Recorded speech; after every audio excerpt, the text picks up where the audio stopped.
When a tiny girl is abandoned on a forgotten forest road, a massive, battle-scarred German shepherd emerges from the shadows and locks eyes with her sobbing form. This fearsome beast bares his teeth and releases a bone-chilling growl as he begins advancing toward the defenseless child. What follows is truly unbelievable. Brandon circled around the girl, whose piercing wails echoed through the empty woods. It was barely past dawn, and there wasn't another soul for miles. Brandon, the enormous German shepherd, paced back and forth on the mud-streaked road, the morning mist swirling around his massive frame. Suddenly, he stopped and stared directly at the tiny figure hunched on the ground. The child's face was swollen and red from hours of crying, her bright blue hooded jacket soaked from the damp earth. She looked up at the towering dog with terror-filled eyes, her small body trembling. Brandon raised his scarred head and released a guttural snarl, his lips curling back to reveal teeth that had seen violence. On that isolated stretch of cracked asphalt, the little girl had nowhere to run. Brandon growled again, his entire body tensing as he stared at the child, with what appeared to be aggression flashing in his dark eyes. Brandon had lived under the watch of Philip Donald ever since the animal control officer had pulled him from the depths of an illegal dogfighting operation. Philip had discovered Brandon chained in a basement, his body covered in fresh wounds and old scars from countless forced battles. The dog was far too traumatized and aggressive to be placed in any shelter. Most officers would have recommended immediate euthanasia. But Philip saw something different beneath the violence, a loyal soul that had been betrayed by every human it had ever known. Philip had worked in animal control since his early 20s, and over 2 decades, he developed a cynical view of humanity. He'd seen people abandon, abuse, and discard animals without a second thought. Philip understood that Brandon needed more than just medical treatment. He needed someone to prove that not all humans were monsters. So the officer did something he'd never done before. He took Brandon home. Getting Brandon to trust again wasn't easy. Philip spent months working with the traumatized dog, getting up at all hours when nightmares caused Brandon to pace and whimper. He knew how crucial it was to rehabilitate Brandon properly before the scars, both physical and psychological, became permanent. The large, isolated property Philip owned was perfect for giving Brandon space to heal without the pressure of other animals or people. Philip had learned through hard experience that dogs like Brandon needed patience, consistency, and boundaries. He established routines, never raised his voice, and slowly taught the damaged German shepherd that hands could offer comfort instead of pain. It was slow, exhausting work, but Philip saw progress.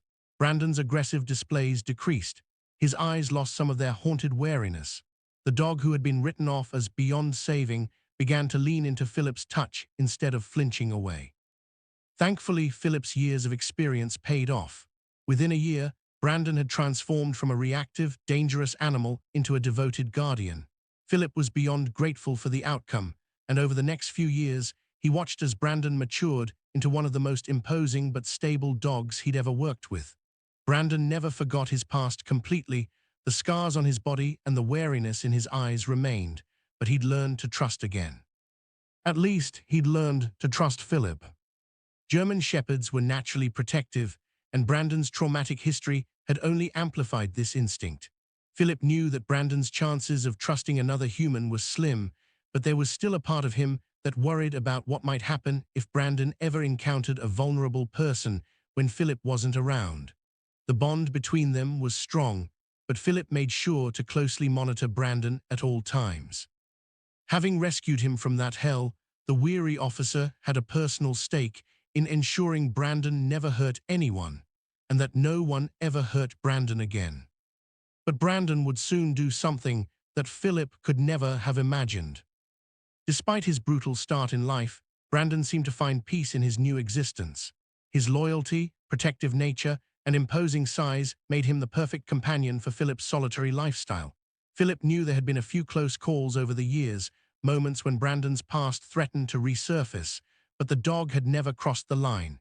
It wasn't always easy, but it was real, and Philip had learned to read Brandon's body language better than any humans. The dog lived on Philip's rural property as naturally as he would in a better world, the only difference being that here he was safe from the cruelty that had nearly destroyed him. And if needed, Philip's expertise in animal behavior ensured Brandon's rehabilitation would continue. The survival of their bond was important. It was all either of them had. So although Philip did worry about Brandon from time to time, he knew they were both exactly where they needed to be.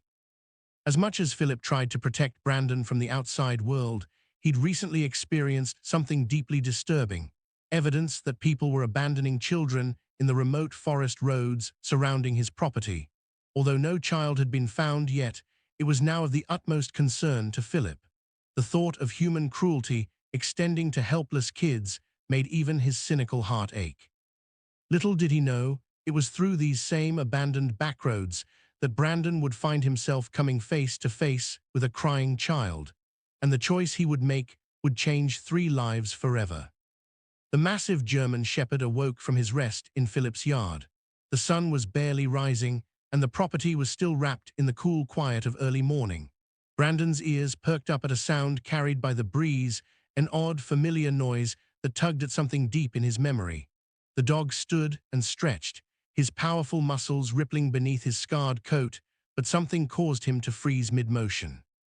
A sound, distant but clear, and an unusual scent drifting through the trees caught his attention. Brandon didn't wait for Philip. Some instinct older than his training drove him forward. The dog moved with purpose through the woods that bordered Philip's property, following his senses onto the rarely traveled forest road.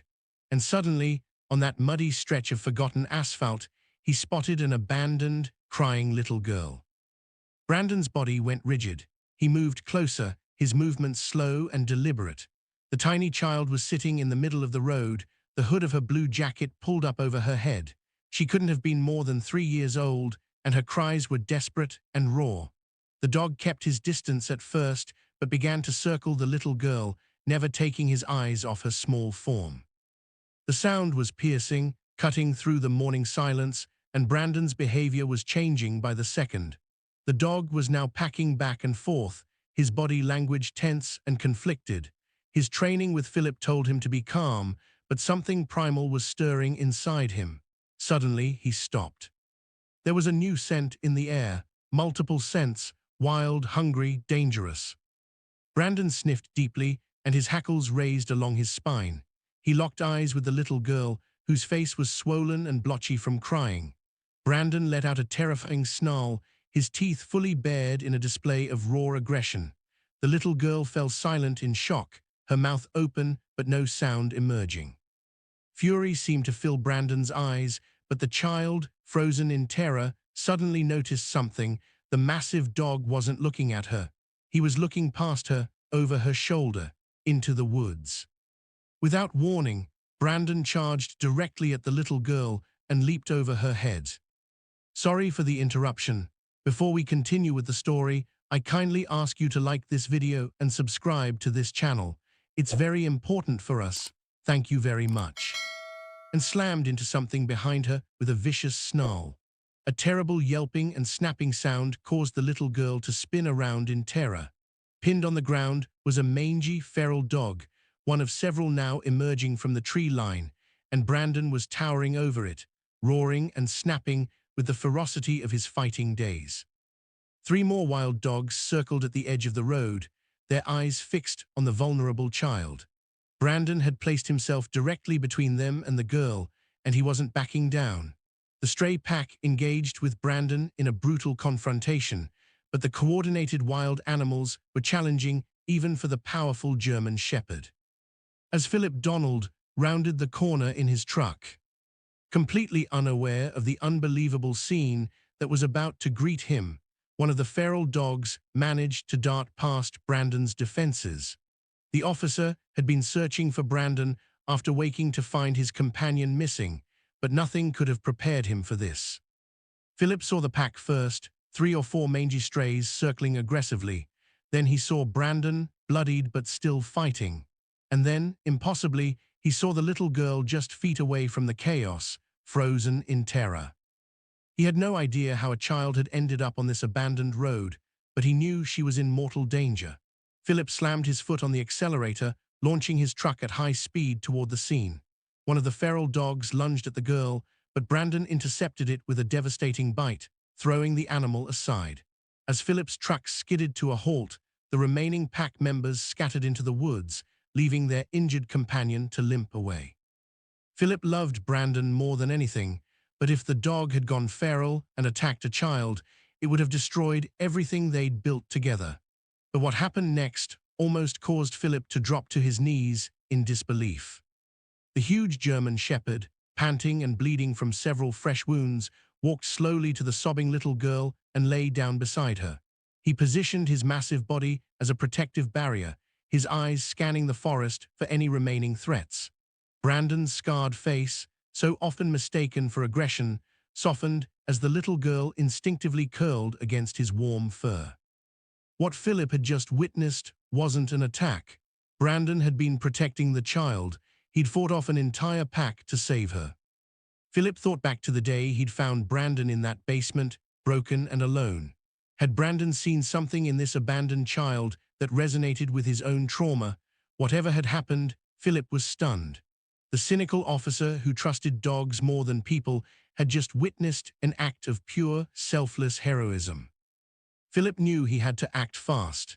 Even with Brandon protecting her, he needed to get the girl to safety and find out what monster had left her here to die. But as he stepped out of his truck, he faced a new problem. If Brandon, still in protective mode, wouldn't let him near the child, he didn't know what he would do.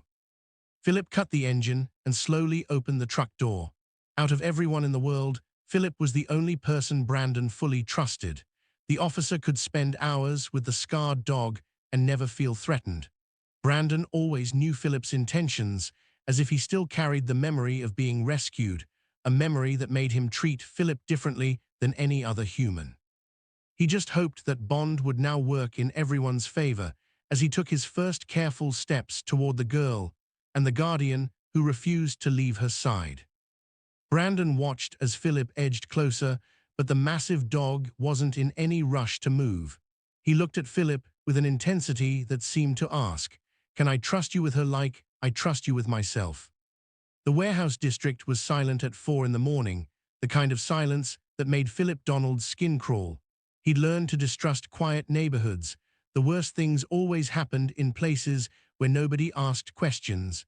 His truck rolled to a stop 2 blocks from the target address, headlights cutting off as 3 police cruisers pulled up behind him. "You sure you want to be here for this one, Philip?" Detective Sarah Vance stepped out of her unmarked sedan, her expression grim in the pre-dawn darkness. "It's going to be bad." Philip grabbed his equipment bag and slammed the truck door. "I'm always here for the bad ones, Sarah. That's the job." 20 years in animal control had carved deep lines into Philip's face and deeper scars into his faith in humanity. He'd started this work at 23, fresh-faced and idealistic, believing he could make a difference. Now, at 43, he knew better. People were predictable. They wanted what they wanted, and anything that stood in their way, animal or otherwise, was disposable. But the animals, they were honest. They didn't pretend to be something they weren't. The building looked abandoned from the outside, broken windows covered with plywood, graffiti-tagged walls, overgrown weeds choking the parking lot. But Philip noticed the details that revealed the truth. Fresh tire tracks in the gravel, a recently oiled door hinge, the faint hum of a generator running somewhere below street level. "Got a tip 3 weeks ago from someone in the neighborhood," Sarah explained as they approached with 4 uniformed officers. "Said they heard animals screaming at night. Dogs, lots of dogs. We've been building the case, tracking the money flow. This operation has connections to organized crime, Philip. High-stakes betting, thousands changing hands every fight night." Philip's jaw tightened. Of course it did. Violence was always profitable for someone. The forced entry was swift and professional. The front door gave way with 1 hit from the battering ram, and officers flooded inside with flashlights and weapons drawn. Philip followed, his boots echoing on concrete floors. The main level was empty, just a front, as he'd expected. But the sound of footsteps fleeing through a back exit confirmed they'd interrupted something. "Basement access here," an officer called from behind a false wall panel. The staircase descended into hell. Philip had done this too many times, followed these stairs into darkness where humanity's ugliest impulses thrived. The smell hit him first: blood, urine, feces, and the sharp tang of fear sweat, not human sweat. Animal terror had its own scent, and Philip's stomach turned as he recognized it. The basement was exactly what he'd expected and worse than he'd hoped. A concrete pit dominated the center of the room, its floor stained so dark it looked black under the harsh LED lights the officers had activated. Makeshift bleachers ringed the space. Betting sheets were scattered across a folding table, and along the walls, in cramped cages barely large enough to turn around in, were the dogs. Most of the cages were empty. The operators had managed to evacuate their inventory before the raid. But 3 remained: 2 pit bulls, both barely conscious, both bleeding from wounds that looked hours old. And in the corner cage, pressed against the back wall with every muscle coiled tight, was a German Shepherd. Philip moved toward him while officers documented the scene and called for veterinary transport for the pit bulls. He'd coordinate their care later, get them to the emergency clinic, start the long process of evidence collection and legal prosecution. But something about the German Shepherd stopped him cold. The dog was young, maybe a year and a half based on his build, but his eyes were ancient.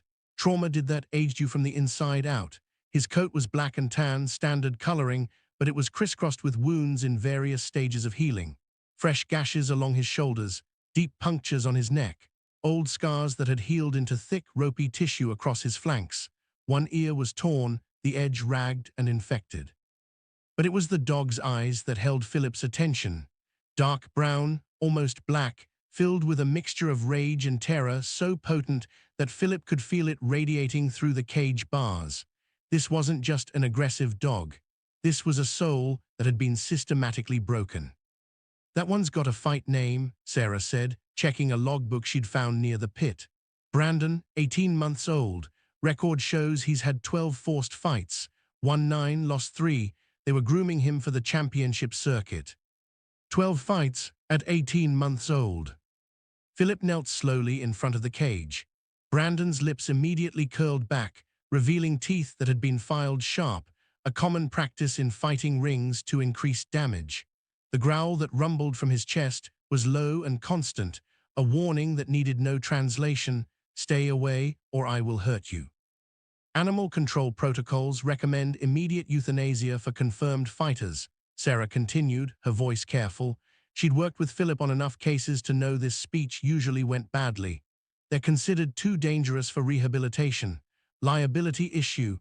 The county won't approve adoption placement for fighting dogs, and shelters won't take them. It's the policy."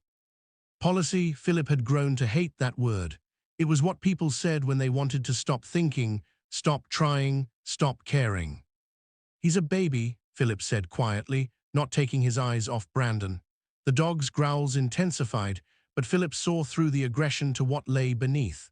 A terrified kid who'd learned that every human interaction ended in pain. He's been alive 18 months, and humans have spent every single day teaching him that life is violence. And now we're going to kill him for learning the lesson too well.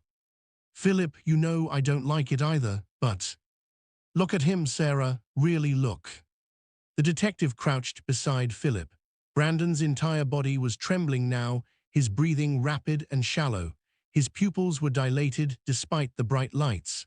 Classic signs of a panic response overlaid with learned aggression. "He's not a monster," Sarah said softly, realization dawning.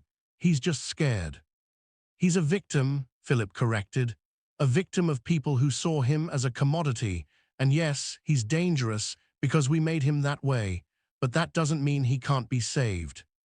Philip stood, his decision crystallizing with the same certainty that had guided his best instincts for 20 years. "I'm taking him." "Philip, you can't." "I'm licensed for high-risk rehabilitation. I've got the property, the experience, and the legal authority. He comes with me, today, right now." Sarah studied him for a long moment. They'd worked together for over a decade, and she'd seen Philip save animals that other officers had written off as hopeless. But she'd also seen the toll it took on him, the isolation, the cynicism, the way he'd gradually stopped trusting people altogether. "Okay," she finally said, "but if this goes wrong?" "It won't go wrong," Philip interrupted, "because I'm not giving up on him like everyone else has." The transport was brutal. Brandon fought the catch pole like a demon, his teeth snapping inches from Philip's reinforced gloves. It took 4 officers, a sedative dart, and 20 minutes of careful maneuvering to get him secured in the reinforced crate in Philip's truck bed. The dog thrashed the entire time, his snarls echoing off the basement walls. As Philip drove away from that warehouse, away from the pit where Brandon had been forced to fight for his life over and over again, he glanced in the rearview mirror at the crate rattling behind him. The sedative was taking effect. Brandon's movements were slowing, becoming less coordinated. Philip had no illusions about what lay ahead. Rehabilitation could take months, maybe years. Brandon might never fully trust humans again. The dog might always carry the scars of what had been done to him. But as Philip turned onto the long dirt road that led to his isolated property 15 miles outside town, he made himself a promise. This dog wouldn't die believing the world was nothing but violence and betrayal. Even if Philip himself wasn't entirely sure that belief was wrong. The call came in at 6:47 a.m. before Philip had finished his first cup of coffee. A German shepherd chained in a yard with no shelter, the anonymous caller reported. No food, no water, temperatures dropping below freezing at night. The address was in Meadowbrook Heights, one of those cookie-cutter subdivisions where everyone pretended everything was perfect. Philip knew better. The nicest neighborhoods always had the ugliest secrets. He pulled up to the house 20 minutes later, Brandon secured in the passenger seat of his truck. 3 months had passed since the rescue, and the dog was making progress, slow, painful progress. Brandon still flinched at sudden movements, still growled at strangers, but he'd learned to trust Philip's presence. Taking him on calls was part of the rehabilitation, showing him that not every human encounter ended in violence.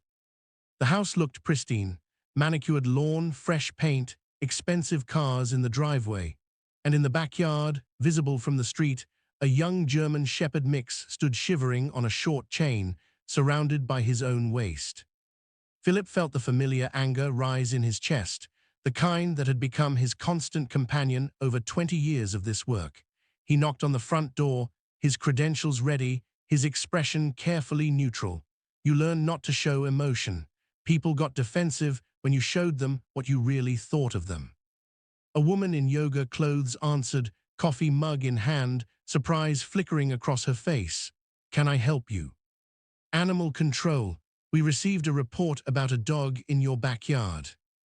Her expression shifted immediately, not to concern, but to irritation. "Oh, that. Look, we're just keeping him outside until we can find him a new home. Our daughter's allergic." Philip had heard every excuse imaginable. This one wasn't even creative. How long has he been chained out there? "I don't know, a few weeks. He's fine, he's a dog. Dogs live outside.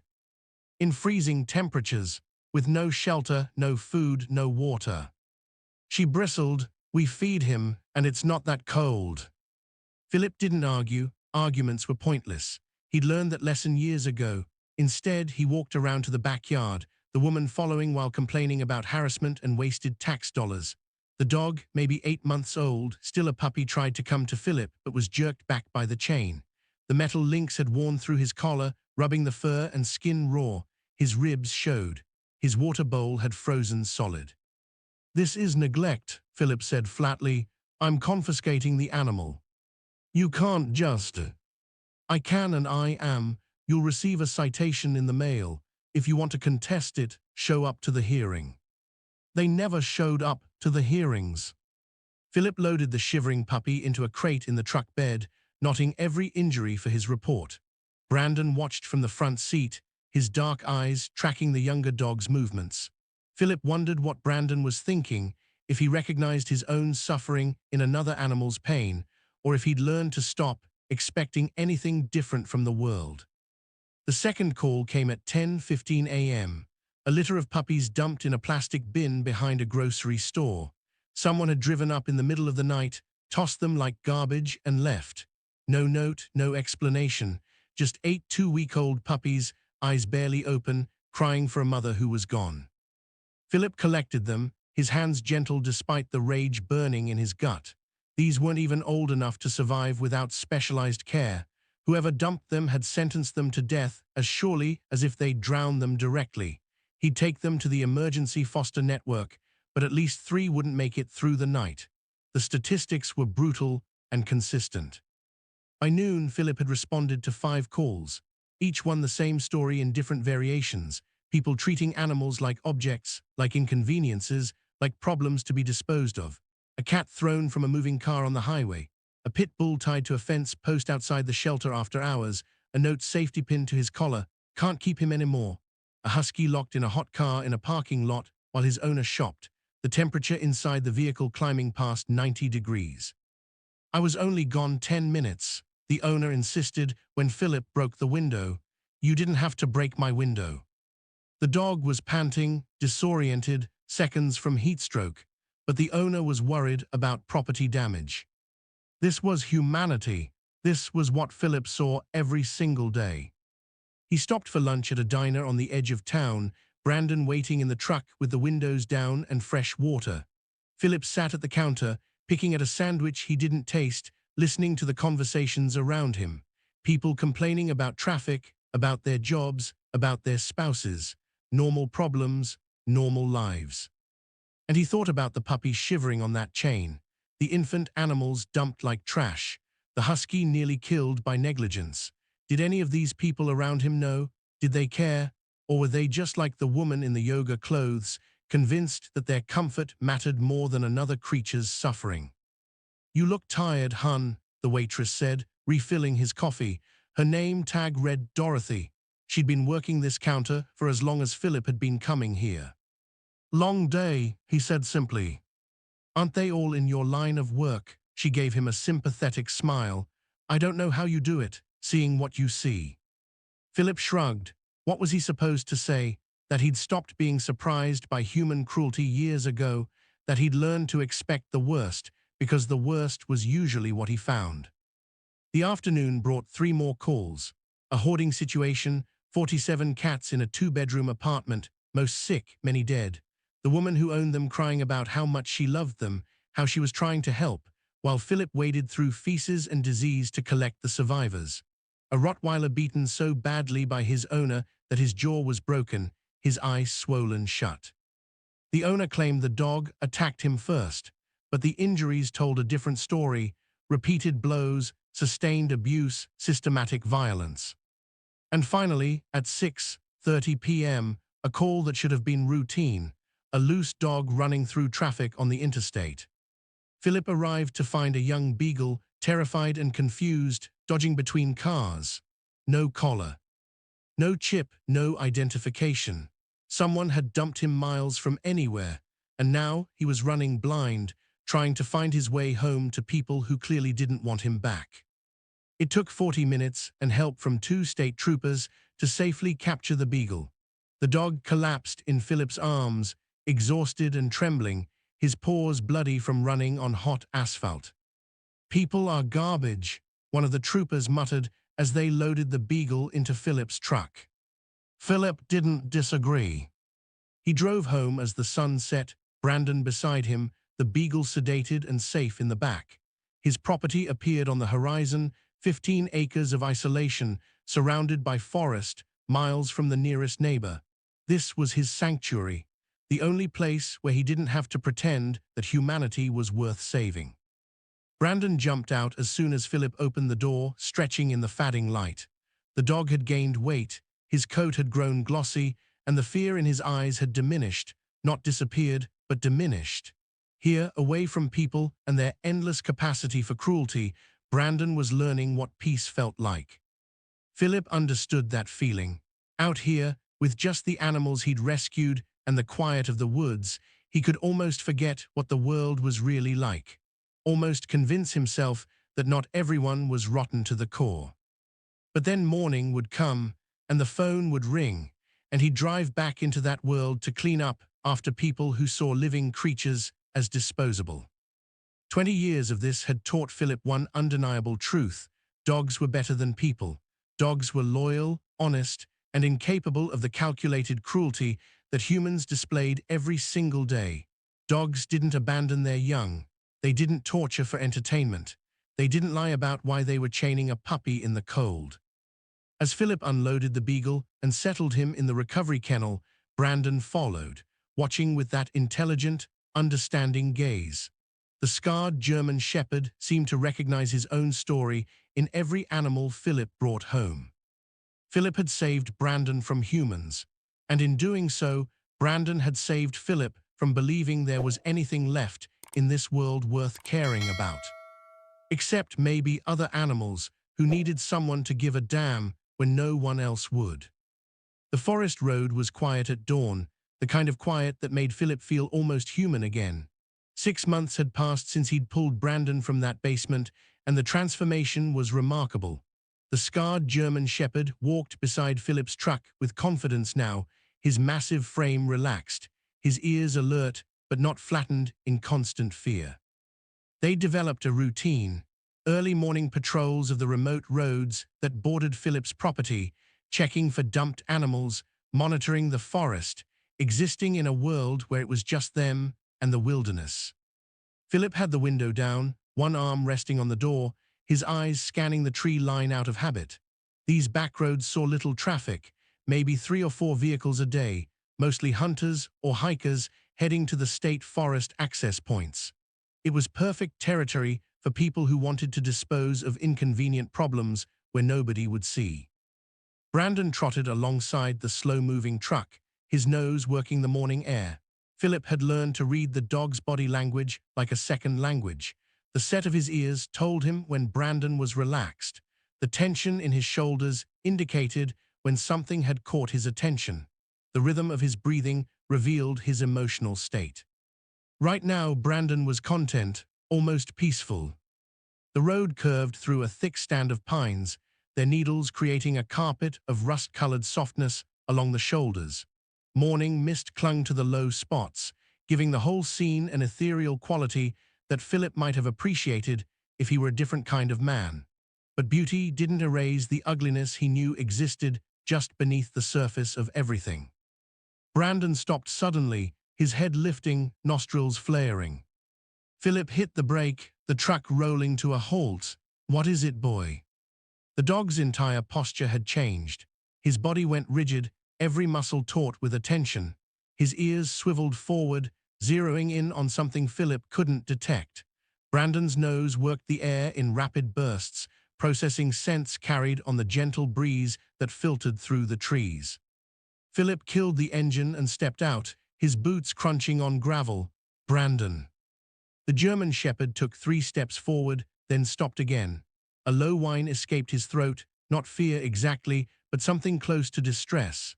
Philip had heard Brandon make a lot of sounds over the past 6 months, growls of warning, barks of frustration, even the occasional contented sigh. But this was different. This was the sound of a dog who'd found something wrong. "Show me," Philip said, trusting the instinct he'd developed with Brandon. The dog had proven himself reliable, his senses far sharper than any human's. If Brandon sensed something off, there was something off. Brandon moved with purpose now, leaving the road and pushing into the undergrowth along the shoulder. Philip followed, his hand instinctively moving to the radio clipped to his belt. The forest here was dense, oak and pine mixed with thick stands of mountain laurel and wild rhododendron. Easy to get disoriented, easier still to hide things you didn't want found. The dog was tracking something specific. His nose stayed low to the ground, his movements deliberate and focused. Philip had seen tracking dogs work before, but Brandon had never received formal training. This was pure instinct, something primal and ancient that predated human interference. They moved deeper into the woods, maybe 200 yards from the road. The mist was thicker here, clinging to the hollows between trees. Brandon's pace quickened, his breathing becoming more agitated. Whatever he was tracking, they were getting close. Philip's mind ran through possibilities. Dead animal, most likely, maybe a deer that had been hit by a car and wandered off to die, or illegal hunting, a carcass dumped by poachers who didn't want to be caught with evidence. Could be another dumped dog, though the scent pattern seemed wrong for that. Brandon's reaction was too intense, too distressed. The German shepherd stopped at the edge of a small clearing. His body was trembling now, that low whine continuous in his throat. He looked back at Philip, then forward again, as if asking for guidance on how to proceed. Philip stepped up beside him, his eyes scanning the clearing. Nothing obvious, just grass, wildflowers, morning light filtering through the canopy. But Brandon was fixated on something, his gaze locked on a point beyond Philip's line of sight. "What is it, boy? What are you?" The sound hit Philip like a physical force. Faint, distant, but unmistakable, a child crying. His blood went cold. Out here, miles from any house, any road that saw regular traffic, a kid's voice, high and distressed, the kind of crying that came from genuine fear or pain. Brandon bolted before Philip could react. The dog launched himself forward with the kind of speed Philip hadn't seen since the rescue, crashing through the undergrowth toward the sound. All the careful training, all the months of building trust and establishing commands, none of it mattered in that moment. Brandon was operating on something deeper than obedience. "Brandon, wait!" Philip ran after him, branches whipping his face, his radio bouncing against his hip. The crying was getting louder, more distinct. It was definitely a child, young, maybe 3 or 4 years old, absolutely terrified. What the hell was a kid doing out here? Philip's mind raced through scenarios, none of them good. Lost hiker, but what parent would bring a toddler this deep into the forest? Accident, but there hadn't been any missing person reports on the scanner. That left options Philip didn't want to consider: abandonment, abduction, something worse. Brandon disappeared through a thick wall of laurel, his black and tan coat vanishing into shadow. The crying was directly ahead now, maybe 50 yards. Philip pushed harder, his lungs burning, his heart hammering against his ribs. He burst through the laurel onto another, larger forest road, one of the old logging routes that hadn't seen maintenance in years. The surface was cracked and overgrown, mud-streaked from recent rain. And there, in the middle of that forgotten strip of asphalt, was exactly what Brandon had been tracking. A little girl, no more than 3 years old, wearing a bright blue hooded jacket, sitting alone in the dirt, her face red and swollen from hours of crying. Philip's stomach dropped. This wasn't a lost child. Lost kids didn't end up on roads nobody traveled. This was abandonment. Someone had driven out here deliberately, left this tiny human being in the middle of nowhere. And disappeared. Brandon had already reached her. The massive German shepherd was circling the girl, his movements agitated, his hackles raised. To someone who didn't know him, it would look like a predator sizing up prey. But Philip understood. Brandon was trying to protect her, trying to figure out what to do with this vulnerable creature he'd found. The little girl's cries intensified at the sight of the enormous dog. Her eyes were wide with terror, her small body frozen in place. Philip started forward, his hands raised in what he hoped was a calming gesture. "It's okay, sweetheart, I'm here too." Brandon's behavior changed instantly. The dog stopped circling and went completely still, his nose working the air. Then his hackles rose even higher, his lips curling back to expose teeth. A deep, rumbling growl rolled from his chest, not directed at the girl, not at Philip, but at something else. Something in the woods. Philip heard it then, movement in the underbrush, multiple sources, the rustle of bodies pushing through vegetation, low growls that had nothing to do with domestication. Wild dogs, a pack. And they'd caught the same scent Brandon had, a helpless, defenseless child, alone and vulnerable. Brandon positioned himself between the girl and the forest, his entire body coiled tight. His eyes met Philip's for just a second, and in that moment, Philip understood. The dog wasn't asking for permission. He was warning Philip to be ready. Because whatever was coming through those trees, Brandon was going to fight it. Philip's first clear view of the scene stopped him in his tracks. Brandon, his Brandon, the dog he'd spent 6 months rehabilitating, the animal he'd taught to trust again, was circling a tiny girl in a blue jacket like a predator stalking wounded prey. The little child sat in the center of the cracked road, her cries piercing the morning air, and the massive German shepherd was packing back and forth with his hackles raised and his body language screaming aggression. No, God, no, not this. Philip's hand moved to the tranquilizer gun holstered at his hip, his training overriding the sick feeling spreading through his chest. He'd been wrong.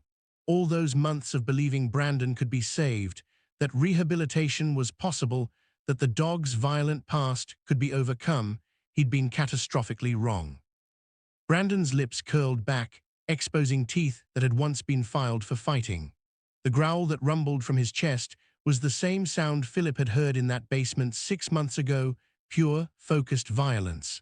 The dog's eyes were locked on the little girl, his movements deliberate and calculating as he circled closer. The child couldn't have been more than 3 years old. Her face was swollen and blotchy from crying, her blue jacket mud-streaked and soaked from the damp ground. She was too young to run, too terrified to do anything but sob and watch the enormous dog pace around her. Philip's mind raced. How long had she been here? Where were her parents? And why the hell had Brandon led him to a child only 2? Brandon lunged. No, Philip's hand was on the tranquilizer gun, finger on the trigger, but he hesitated for a fraction of a second. Something was off. The angle was wrong. Brandon wasn't moving toward the girl's body, he was moving past her, his trajectory aimed at something beyond her small form. The dog hit the ground 3 feet from the child and spun to face the tree line, his massive body now positioned directly between the girl and the forest. His snarls intensified, his attention completely focused on the shadows beneath the pines. Philip saw them then, eyes, multiple pairs reflecting the early morning light, low to the ground, emerging from the underbrush with the careful, coordinated movements of pack hunters. Feral dogs. Understanding crashed over Philip like ice water. Brandon wasn't hunting the child. He was protecting her. The circling, the raised hackles, the aggressive posturing, none of it had been directed at the little girl. Brandon had been establishing a perimeter, warning off threats that Philip hadn't even seen yet. The first feral dog broke from the tree line, a rangy mix of shepherd and something leaner, ribs showing beneath matted fur. It moved with the practiced caution of an animal that survived by scavenging and hunting weak targets. 2 more followed, flanking from different angles. These weren't pets gone astray. These were animals that had reverted to their most primal instincts, and they'd identified the crying child as prey. Brandon met the first attacker head-on with a ferocity that reminded Philip exactly where the dog had come from. The impact sent both animals tumbling across the road in a blur of teeth and fur. The sound was horrifying, snarls, yelps, the wet crunch of jaws finding purchase. Philip ran forward, drawing his baton and air horns simultaneously. The second feral dog was circling toward the girl's exposed left side, but Philip intercepted it, the air horn's blast sending the animal scrambling backward. The third hesitated at the edge of the road, reassessing the threat level now that humans were involved. Brandon had the first attacker pinned, his jaws locked on the other dog's shoulder. Blood stained the asphalt. The feral dog thrashed and screamed, but Brandon's grip was unbreakable.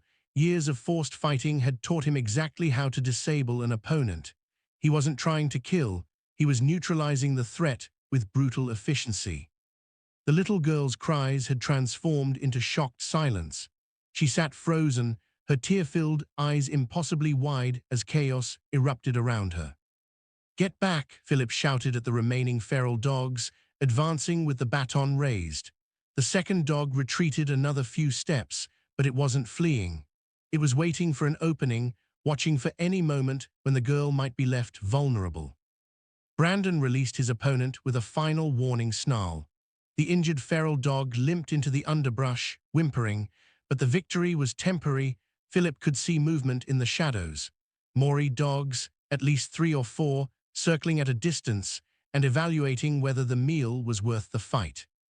Brandon returned to his position beside the girl, blood dripping from a fresh wound on his shoulder. He was panting heavily, his sides heaving, but his eyes never left the tree line. The little girl reached out instinctively and grabbed a handful of Brandon's fur, clinging to the only solid thing in her terrifying world. The dog glanced down at her, and Philip saw something in that look that made his throat tighten. Recognition. Brandon understood what it felt like to be small, vulnerable, and surrounded by threats. He'd lived it, and he wasn't going to let it happen to someone else. Philip positioned himself on the girl's other side, creating a protective triangle. His radio crackled at his hip. He must have triggered the emergency beacon when he'd started running. Help was coming, but it would take time. The nearest backup was 15 minutes away, maybe 20. "It's okay, sweetheart," Philip said softly, keeping his eyes on the forest. "We've got you, you're safe now." It was a lie, they weren't safe. The feral pack was growing bolder, the collective courage of numbers overriding their individual caution. Philip counted at least 5 distinct forms moving through the trees now, their coordination suggesting they'd hunted together before. The little girl whimpered, her grip on Brandon's fur tightening. Philip noticed details he'd missed in the initial chaos. Her clothes were expensive, well-made. Her shoes were barely scuffed. This wasn't a child from a neglectful home who'd wandered off. Her appearance screamed middle-class suburbia, careful parenting, money. Which made her presence on this abandoned road even more horrifying. Someone had brought her here. Someone had driven to this isolated location, miles from anything, and left a 3-year-old child alone on a forgotten strip of asphalt. The logistics required planning. This wasn't an accident or a moment of desperation. This was calculated abandonment. The parents who left this little girl in the woods expected her to be forgotten. They'd probably convinced themselves it was for the best, that someone would find her and take her in, that they wouldn't be blamed for what nature or circumstance did. But they'd sentenced her to death as surely as if they'd pulled a trigger. The feral pack would have found her eventually, and what they would have done. Philip forced the thought away. It didn't matter what might have happened because it wasn't going to happen. Not while he and Brandon were standing here. Do you think there is any excuse for such cruelty? Philip had spent 20 years asking himself that question about the people who abandoned animals, who treated living creatures like garbage. And now someone had done the same thing to a child. Were these parents the true monsters? Or was the real monster a society that drove people to such desperate, evil choices? Philip didn't have answers. He only had a little girl clinging to a scarred dog, a pack of feral animals circling for an opportunity, and a burning determination that this child, whoever she was, would not become another statistic. Brandon's growl intensified. The pack was testing their defenses, individual dogs darting forward and retreating, probing for weakness. They had time, and they knew it. Humans and domesticated dogs couldn't maintain this level of alertness forever. But Philip had something they didn't: a radio, backup en route, and a dog who'd survived far worse than anything this pack could throw at them. "Hold on, girl," Philip whispered to the child. "Just hold on." Her small voice, barely audible between sobs, responded with a single word: Cherish. Her name was Cherish. And Philip swore on everything he'd ever believed in that she would live up to it. The pack leader emerged from the shadows with the confidence of an animal that had learned humans were mostly cowards. It was a massive mixed breed, part Rottweiler, part something else equally formidable, with a scarred muzzle and one milky eye that spoke of countless fights for dominance.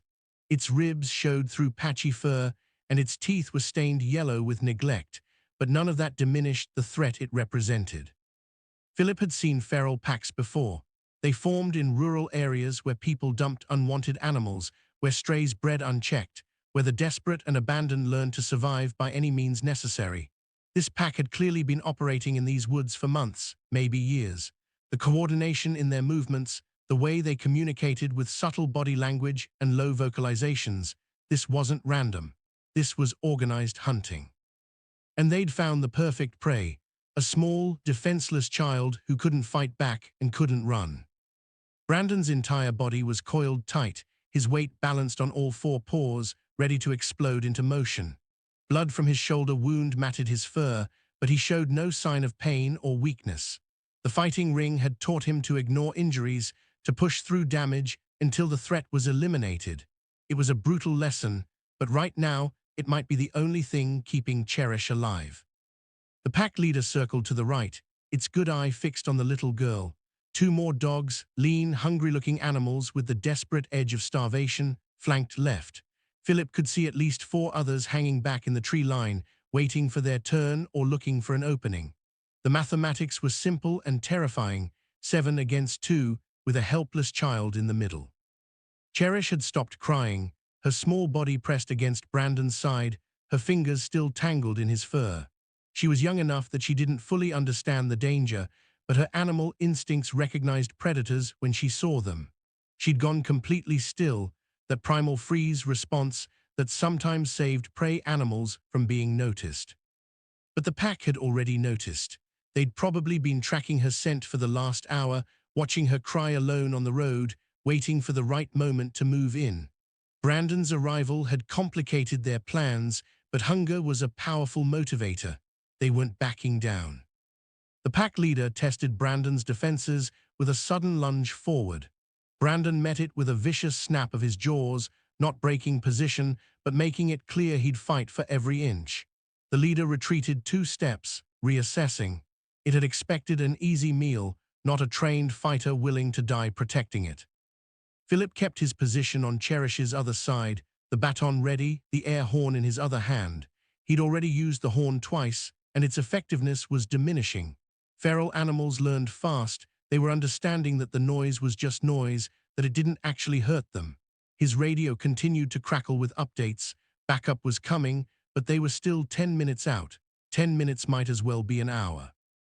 A smaller dog, maybe a terrier mix, all wire and desperation, tried to dart in from the left. Philip swung the baton, connecting with its shoulder. The animal yelped and scrambled back, but it didn't flee. It couldn't afford to flee. The pack was starving, and starvation made animals reckless. That's when Philip understood the full horror of the situation. These weren't just feral dogs being aggressive.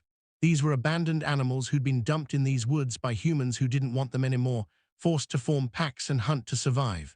They were victims too, victims of the same kind of cruelty that had left Cherish on this road. The difference was that their victimhood had transformed them into predators, and right now they saw a 3-year-old child as their next meal. The pack leader made its move. It feinted right, drawing Brandon's attention, while 2 others rushed from the left simultaneously. It was a coordinated attack, proof of their experience hunting together. Philip moved to intercept one, but the other was too fast, too committed to its trajectory. Brandon saw it coming. The German Shepherd spun with impossible speed, leaving Cherish exposed for a heartbeat as he intercepted the attacker mid-leap. The 2 dogs collided in midair with a sickening crunch, both tumbling across the asphalt. Brandon's jaws found the other dog's neck, and his fighting instincts took over: grip, shake, disable. But that split-second opening was all the pack needed. The leader charged directly at Cherish, its jaws open, its intentions clear. Philip threw himself forward, his body becoming a shield. He felt teeth tear through his jacket sleeve, felt the pressure of jaws closing on his forearm. Pain exploded up his arm, but he didn't let go of the baton. He brought it down hard on the leader's skull, once, twice, 3 times, until the animal released its grip and staggered backward. Brandon was there instantly, abandoning his previous opponent to rush the pack leader. The 2 large dogs met with the kind of violence Philip had only seen in the fighting ring.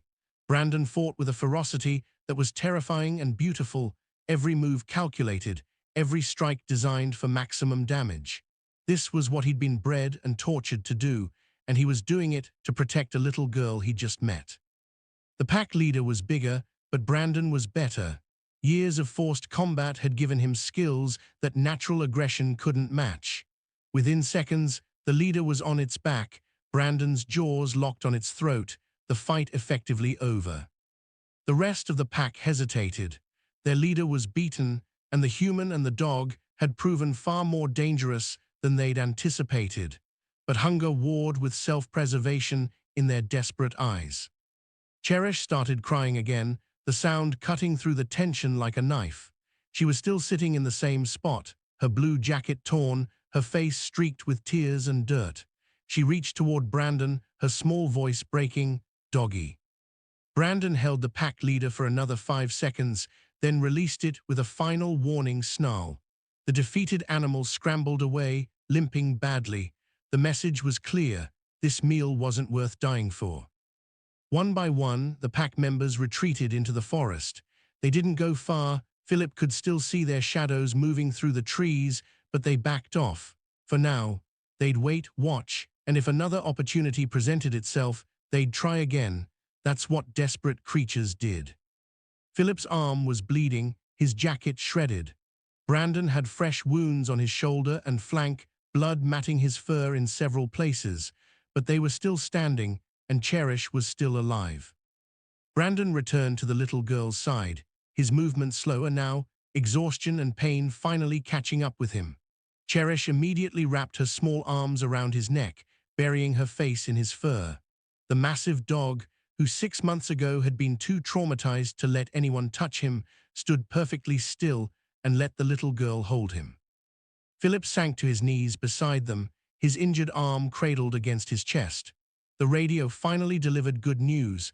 Backup was 3 minutes out, 3 minutes. They'd bought 3 minutes with blood and violence and Brandon's willingness to fight monsters, both the four-legged kind and the two-legged kind who'd created them. Brandon looked at Philip with those dark, knowing eyes. The dog understood what they'd just survived. He also understood that it wasn't over. The pack was still out there, still hungry, still watching. But right now, in this moment, they'd won. Brandon had stood in the gap between an innocent child and death itself, and he hadn't moved, not an inch. Philip reached out with his good hand and rested it on Brandon's head. "Good boy," he whispered, his voice rough with emotion. "Good boy." Cherish's small voice, muffled against Brandon's fur, echoed the sentiment. "Good doggy."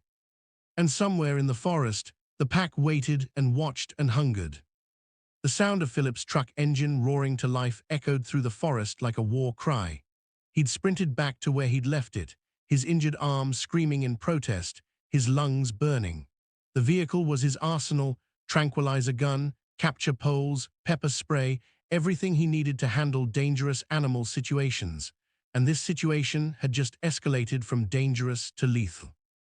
Brandon's distant snarls carried through the trees, punctuated by Cherish's terrified screams. Philip slammed the accelerator to the floor, the truck bouncing violently over the rutted logging road. Tree branches scraped against metal. The suspension groaned. None of it mattered.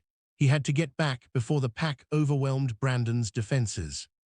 The truck burst through a wall of underbrush back onto the main road, and Philip's stomach dropped at the scene before him.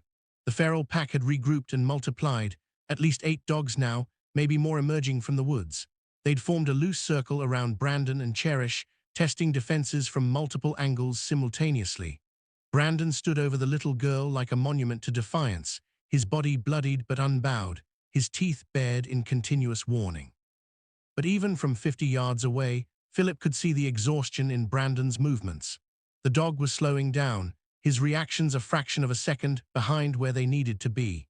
He'd already fought off 3 attacks, sustained multiple injuries, and burned through reserves of energy that should have been impossible.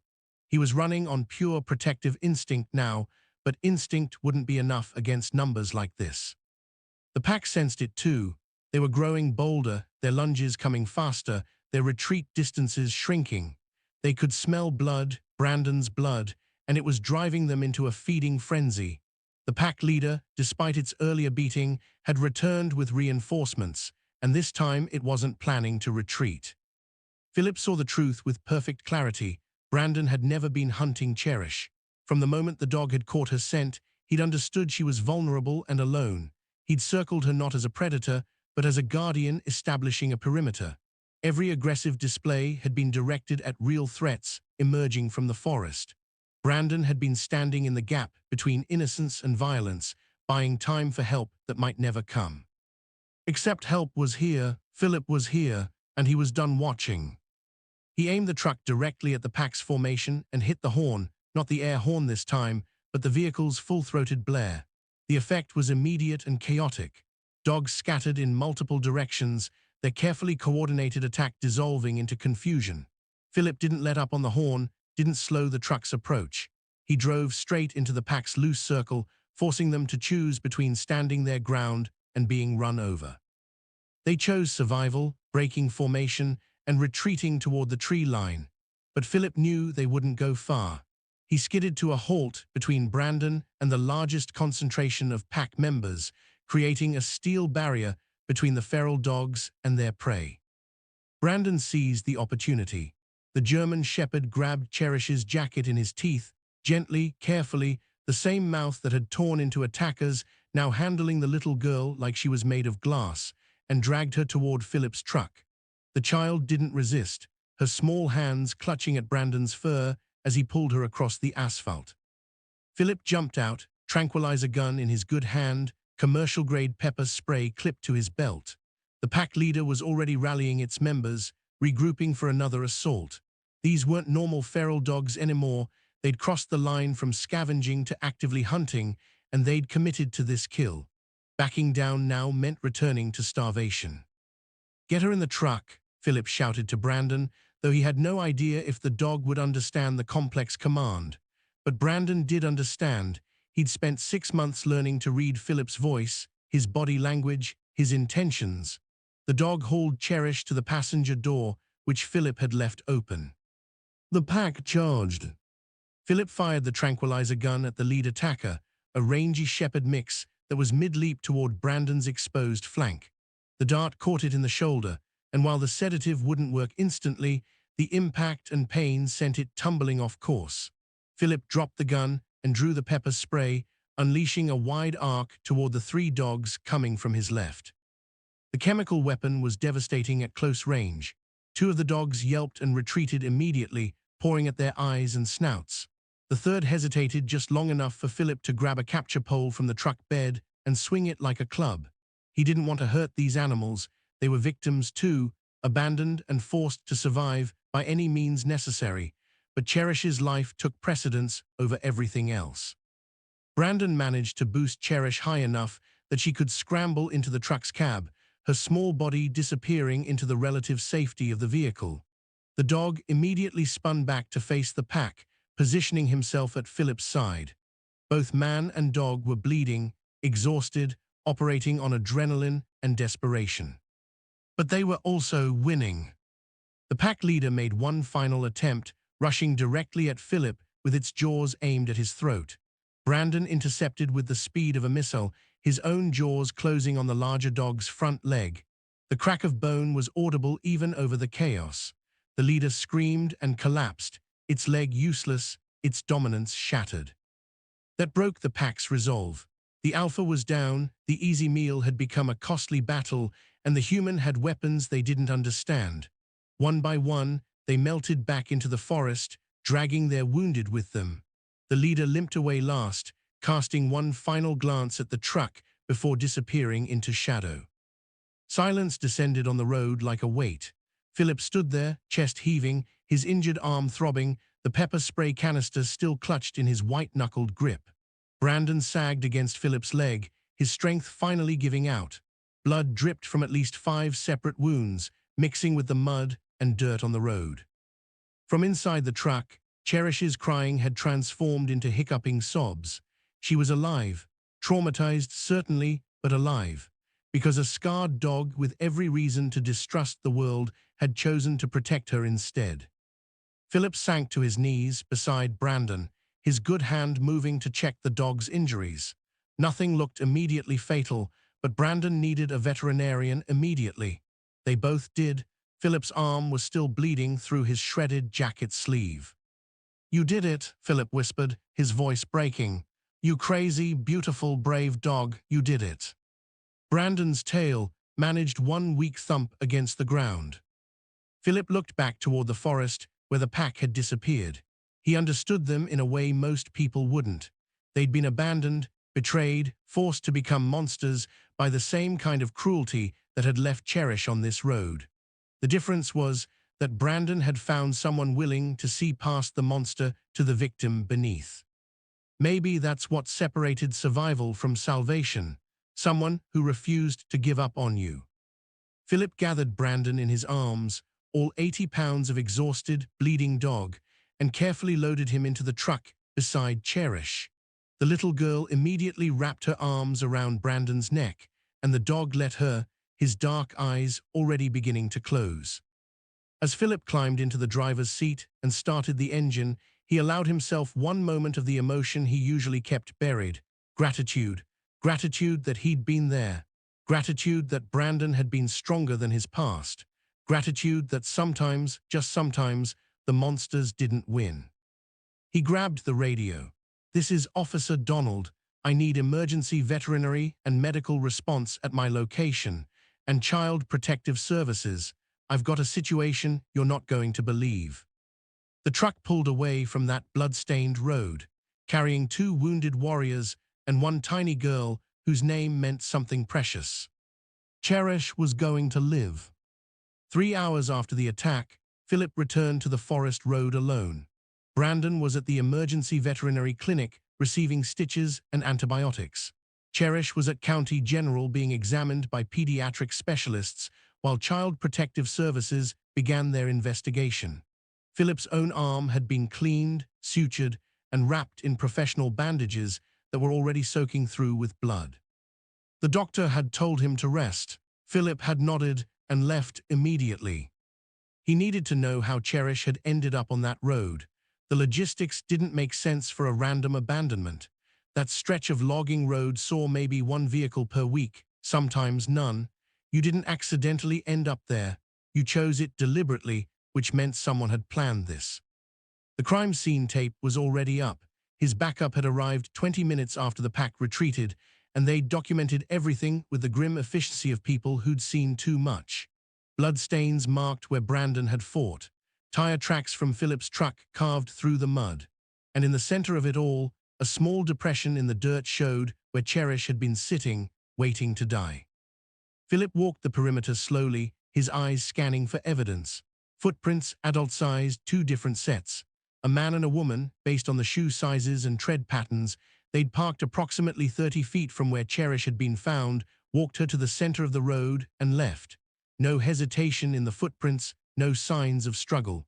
The child had either cooperated or been carried. His radio crackled. "Philip, this is Rodriguez. We've got the preliminary medical report.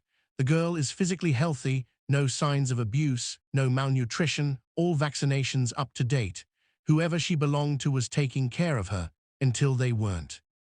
That somehow made it worse. This wasn't a case of desperate poverty or inability to provide care. Cherish had been healthy, well-fed, properly maintained right up until the moment her parents decided she was expendable. Philip continued his search, moving into the tree line where the feral pack had emerged. The undergrowth was thick here, a mix of mountain laurel and wild berry bushes that made movement difficult.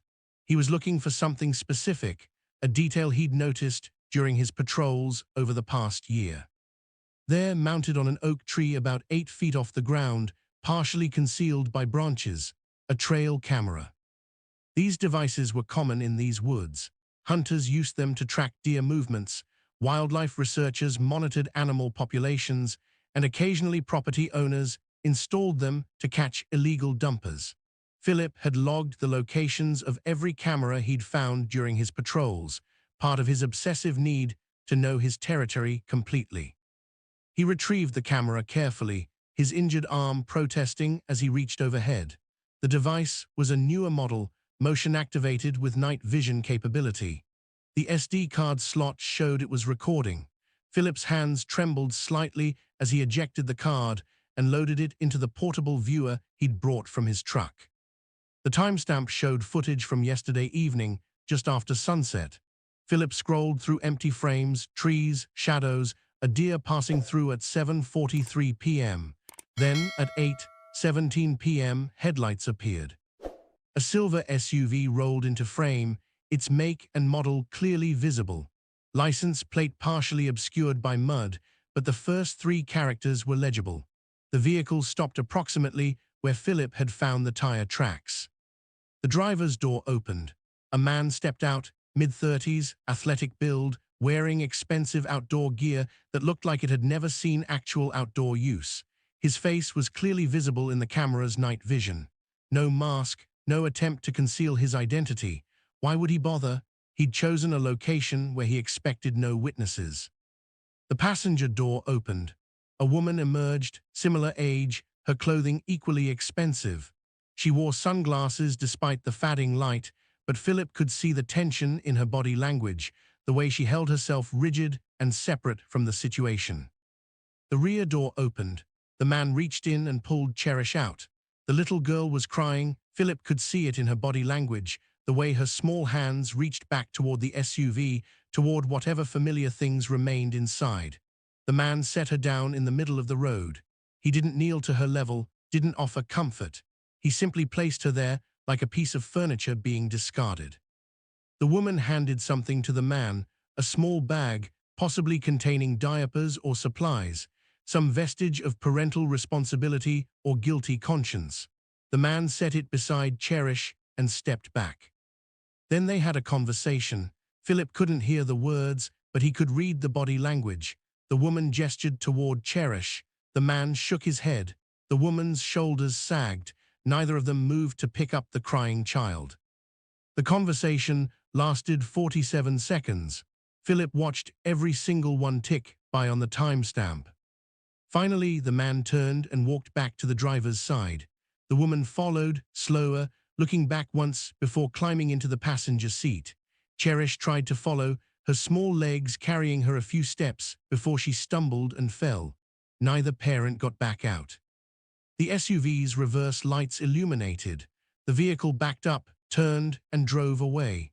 The entire abandonment, from arrival to departure, had taken less than 3 minutes. Cherish remained visible in the frame, sitting in the dirt, her crying visible in the shake of her small shoulders. She sat there for the next 8 hours, until Brandon found her at dawn. 8 hours of a 3-year-old child, alone in the darkness, surrounded by predators, abandoned by the 2 people who were supposed to protect her above all else. Philip watched the footage 3 more times, memorizing every detail. The man's face, the woman's hesitation, the calculated efficiency of the abandonment. This wasn't a moment of desperate crisis or mental breakdown.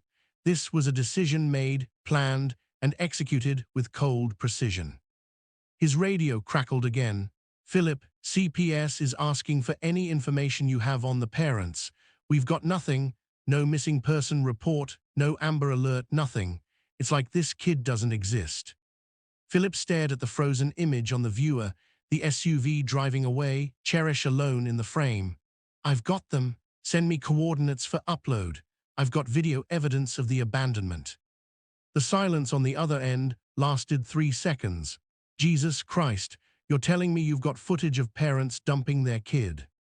"That's exactly what I'm telling you." "What kind of people?" Rodriguez stopped herself. They both knew what kind of people. The same kind who dumped dogs in fighting rings. The same kind who chained puppies in freezing weather. The same kind who locked animals in hot cars. People were capable of infinite cruelty when something became inconvenient. Philip had spent 20 years documenting that cruelty in animal cases. He'd thought nothing could surprise him anymore, thought he'd seen the absolute worst of human nature. But watching those parents walk away from their crying child, watching them drive away and leave her to whatever fate the forest decided, that was a new low. This was evil, not the dramatic, theatrical evil of movies and books, but the banal, bureaucratic evil of people who decided their comfort mattered more than a child's life.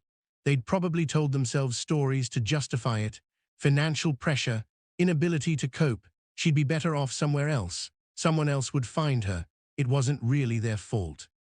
But Philip had seen their faces. He'd watched them abandon Cherish with the same casual disregard people showed when dumping trash. And now he had the evidence that would ensure they never touched her again. He uploaded the footage to the department's secure server and watched the file transfer complete. The SUV's license plate, the parents' faces, the timestamp, the location, everything law enforcement needed to find them and charge them with child endangerment, abandonment, and attempted murder. Because that's what this was, murder with extra steps. They'd left her in a place where death was the likely outcome and walked away. The fact that Brandon had intervened, that Philip had arrived in time, that Cherish had survived, none of that absolved them. As Philip packed up the trail camera and prepared to leave, he looked one more time at the spot where Cherish had sat for 8 hours in the darkness. The parents who left this little girl in the woods, expected her to be forgotten, expected her to disappear into statistics and bureaucratic paperwork. They were wrong. The conference room at County Social Services smelled like stale coffee and institutional defeat. Philip sat across from 3 caseworkers, his bandaged arm resting on the fake wood table, his patience wearing thinner with every passing minute.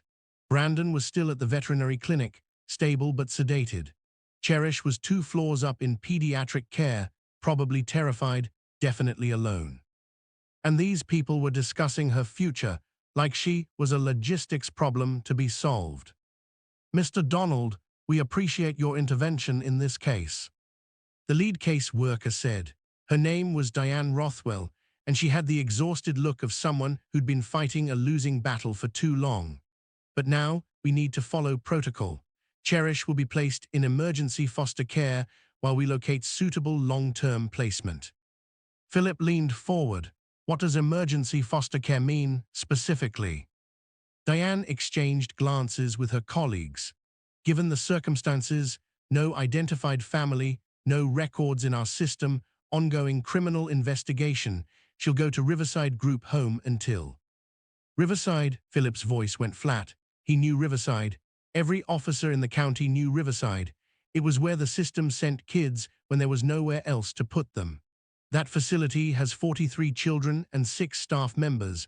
I've responded to calls there twice in the last year for neglect complaints." "We are aware of the staffing challenges," Diane said carefully, "but it's the only placement with immediate availability.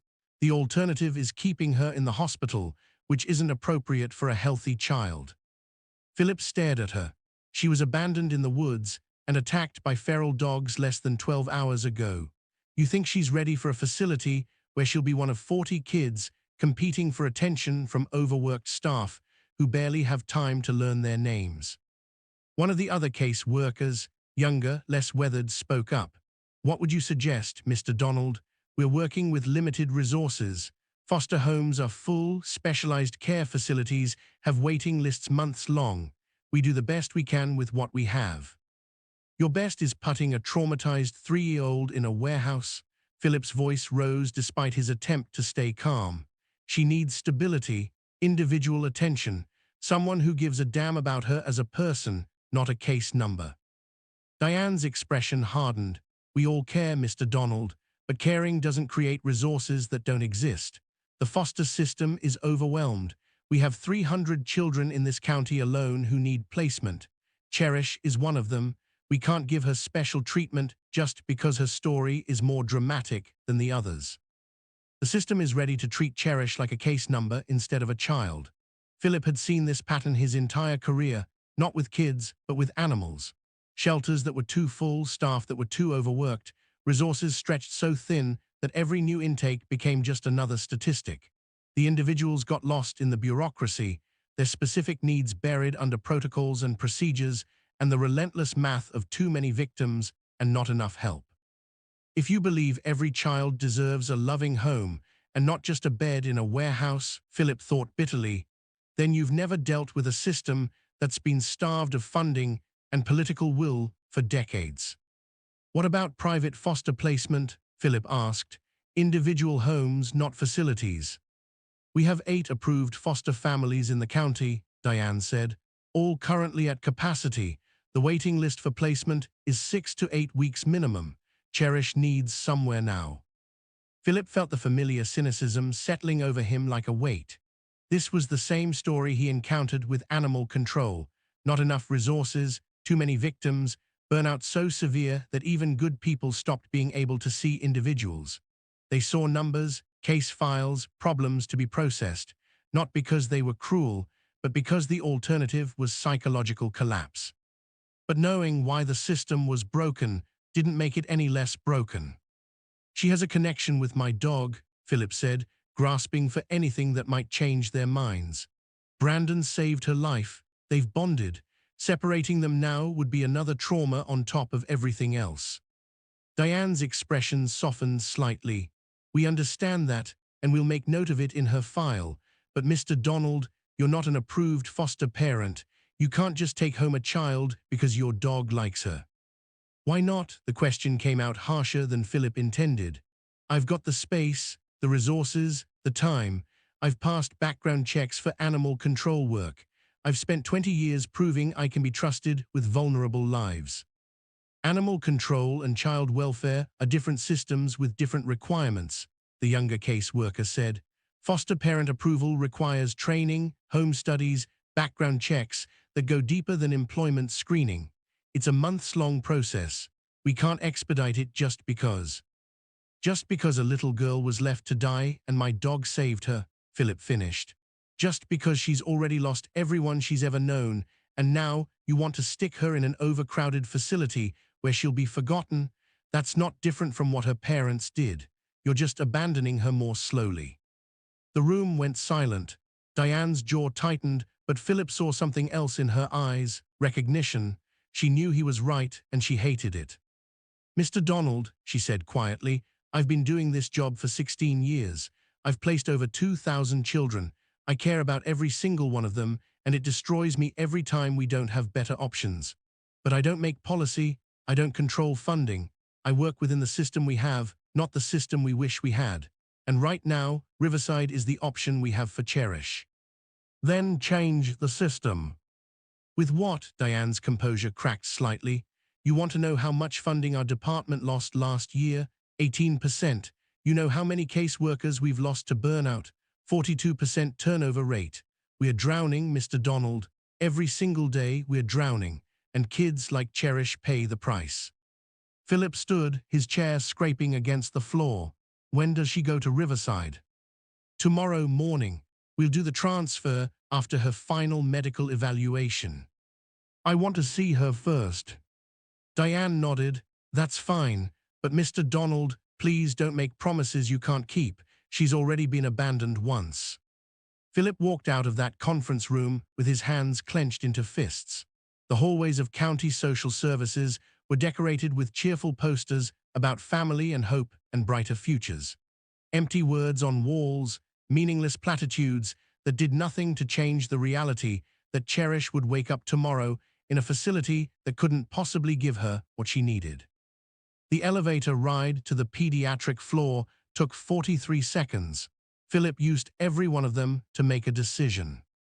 The system was broken. It had been broken for years, maybe decades, and it wasn't going to fix itself in time to save Cherish from becoming another statistic. Philip had spent 20 years watching broken systems fail animals, watching bureaucracy and resource limitations turn caring people into processors of paperwork. He was done watching. Cherish was asleep when Philip entered her hospital room. She looked impossibly small in the standard-sized bed, her blue jacket, cleaned and returned by the hospital staff, folded on a chair nearby. An IV line ran to her arm. Her face was peaceful in sleep, unmarked by the terror she'd experienced. Philip sat in the chair and made himself a promise. This child would not be treated like a case number. She would not be warehoused with 40 other kids in a facility that couldn't remember her name. She would not be abandoned again, not by the system, not by him. Even if it meant fighting every protocol, every regulation, every piece of bureaucratic machinery designed to make things efficient rather than humane. Cherish deserved better, every child deserved better, and Philip was going to make damn sure she got it. Emergency foster parent approval took 3 weeks instead of 3 months. Philip called in every favor he'd accumulated over 20 years in public service, pushed through paperwork with the relentless efficiency of someone who'd stopped caring what people thought of him, and made it clear to anyone who would listen that he wasn't backing down. Cherish spent those 3 weeks at Riverside, and Philip visited every single day, often bringing Brandon once the veterinarian cleared him for travel. The staff at Riverside noticed what the bureaucrats hadn't. Cherish only calmed down when Philip and Brandon were there. She'd wake up screaming from nightmares about the forest, about being alone, about teeth and darkness. But when Brandon lay beside her bed, technically a violation of facility rules that everyone ignored, she slept through the night. Diane Rothwell, the caseworker who'd seemed so defeated in that conference room, became Philip's unexpected ally. She'd seen too many children lost in the system, and something about Cherish's story, or maybe Philip's stubborn refusal to let her become another statistic rekindled something in her that bureaucracy hadn't quite killed. "You'll need to complete the full training program," Diane told Philip during week 2. "Foster parenting classes, home study, psychological evaluation, the whole process, but I'm expediting everything I can." "Why?" Philip asked. "You barely know me." Diane looked at him with eyes that had seen the worst of what happened when the system failed. "Because that little girl bonded with you and your dog in a way I haven't seen in 16 years of doing this work. Because you showed up every single day, even though you had no legal obligation. And because I'm tired of watching kids slip through cracks we could have sealed if anyone had bothered to try." The training was exhausting. Philip sat through 40 hours of classes designed to prepare him for situations he'd already lived through: trauma responses, attachment disorders, behavioral challenges. He passed the psychological evaluation despite the examiner's concerns about his cynical worldview and trust issues with human beings. The home study inspector approved his property with minor recommendations that Philip implemented within 24 hours. And through it all, Brandon was there. The scarred German Shepherd seemed to understand the stakes. He tolerated the home inspections, remained calm during the evaluations, and demonstrated the kind of gentle reliability with Cherish that made even the most skeptical bureaucrats reconsider their positions. The emergency foster placement was approved on day 23. Philip picked Cherish up from Riverside with Brandon in the passenger seat, and the little girl ran to them like they were salvation itself. She climbed into the truck and immediately wrapped herself around Brandon, her small voice breaking as she said the first complete sentence Philip had heard from her: "Going home with Doggy." "Yeah, sweetheart," Philip said, his throat tight. "Going home with Doggy." The criminal case against Cherish's biological parents moved forward, with the efficiency of prosecution armed with video evidence and moral outrage. They'd been identified within 48 hours of Philip uploading the trail camera footage: Theodore and Vanessa Whitmore, a wealthy couple from 2 counties over who decided their daughter's developmental delays were too embarrassing to manage. They'd chosen abandonment over admission to their social circle that their child wasn't perfect. Philip attended the sentencing hearing and felt nothing when the judge handed down the maximum sentence. Justice was satisfying, but it didn't undo what they'd done. It didn't erase the 8 hours Cherish had spent alone in the darkness. It just ensured they couldn't do it again. The adoption process took 11 months. 11 months of Philip learning how to be more than a cynical observer of humanity's failures. 11 months of Cherish learning that home was a place where people stayed, where dogs protected you, where you weren't disposable. 11 months of Brandon continuing his own rehabilitation, discovering that protecting a small human was different from fighting in a pit, better, meaningful, something that gave his scars purpose. Philip's property transformed. The solitary compound where he'd hidden from human contact became something else: a home. Cherish's toys appeared in the living room. Her drawings covered the refrigerator. Her laughter, rare at first, then increasingly common, echoed through rooms that had only ever heard silence and dog tags jingling. Brandon aged into the role of guardian with the dedication of someone who understood exactly what was at stake. He slept beside Cherish's bed every night, his massive body a barrier between her and the nightmares that still sometimes came. He walked her to the school bus every morning once she started pre-K, waiting at the end of the driveway until the bus disappeared. He'd been trained to fight, but he'd chosen to protect, and the difference had saved them all.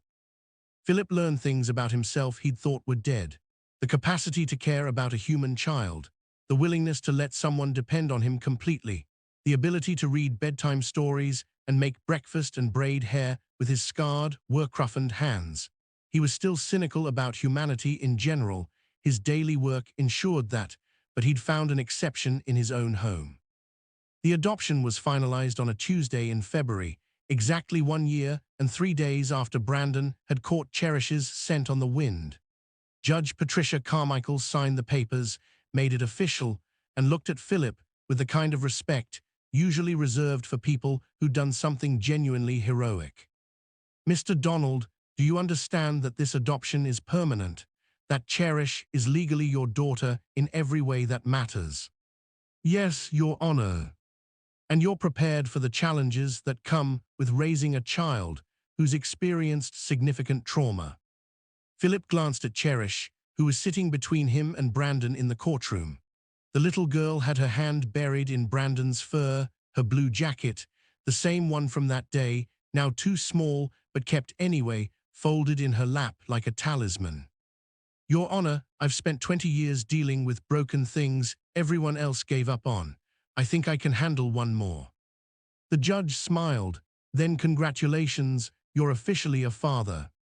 They drove home in the same truck that had been there on that forest road, Brandon in his usual spot, beside Cherish's car seat. Philip caught himself smiling, actually smiling, as Cherish sang an off-key song about dogs and forests and families. His property came into view, and Philip saw it differently now.